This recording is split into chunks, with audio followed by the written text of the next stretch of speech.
Salut à tous et à toutes, j'espère que vous allez bien. On se retrouve pour une nouvelle vidéo avant derby pour la 39e journée de Ligue 1 au stade Pierre-Mauroy en direct en exclusivité sur Canal+, décalé Lille-Lens.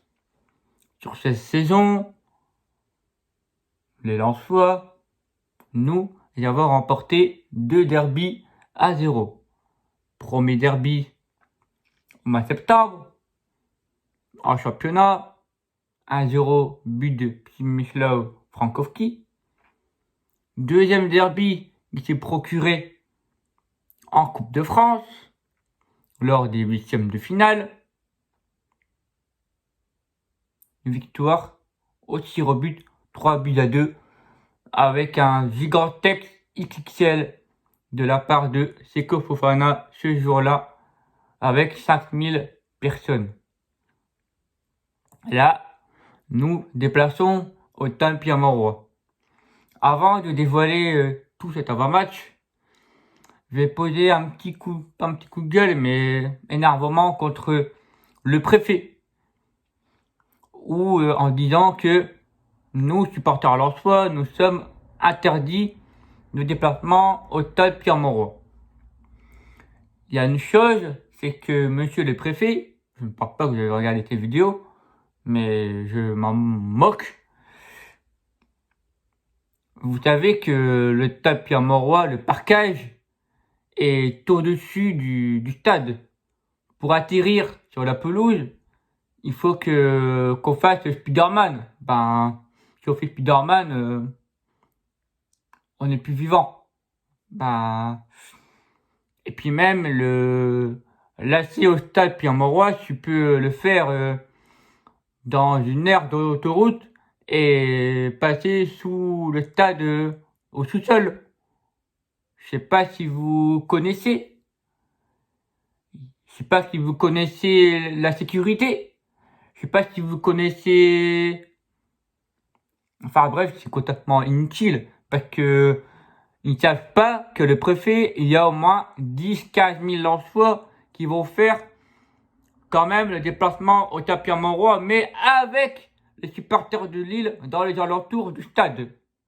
Venez pas pleurer ou braire s'il arrive quoi que ce soit, parce que c'est vous êtes en tort s'il arrive quelque chose. Donc n'allez pas parce que nous, les Red Tigers, ont envoyé un courrier. L'Assemblée nationale des sports a envoyé un courrier. Madame la ministre des Sports,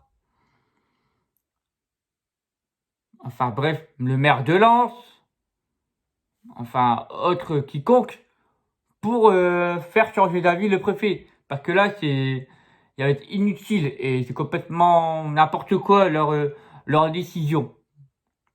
On verra ça. N'allez pas pleurer s'il arrive quoi que ce soit. Juste ça.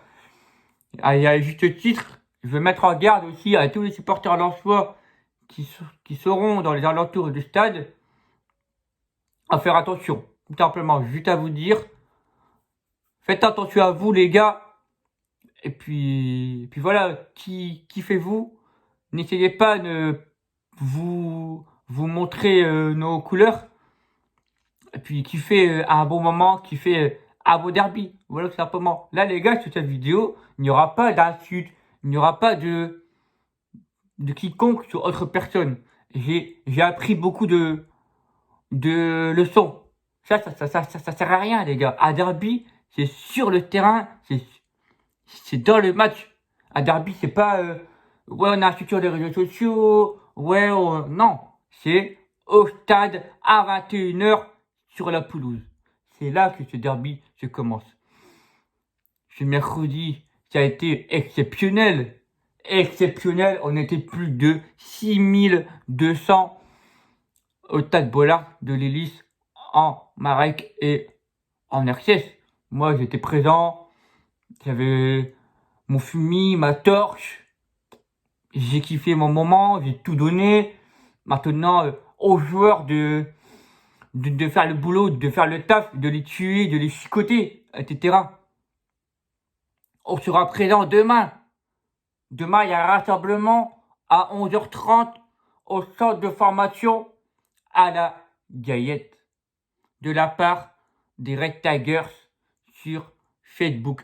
Donc demain, je vous rappelle, il y a un rassemblement à 11h30 à la Gaillette, départ du bus des joueurs qui se rendront à leur hôtel aux alentours de Lille. Voilà.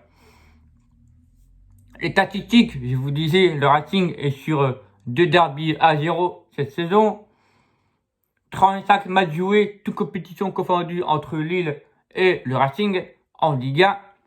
14 victoires pour Lille, 16 victoires pour le Racing, 14 matchs nuls. Lille, sur cette saison, 7ème, 48 points, 12 victoires, 12 nuls, 7 défaites. 39 buts marqués pour les Lillois, 36 buts encaissés. Le meilleur buteur côté Lillois, Jonathan David, 13 buts. Et le meilleur passeur, Renato Sanchez, 5 passes décisives. L'arbitre de cette rencontre, Jérémy Stina. Mais pour mettre un peu plus de piment, qui est à la VAR? Monsieur Clément Turpin.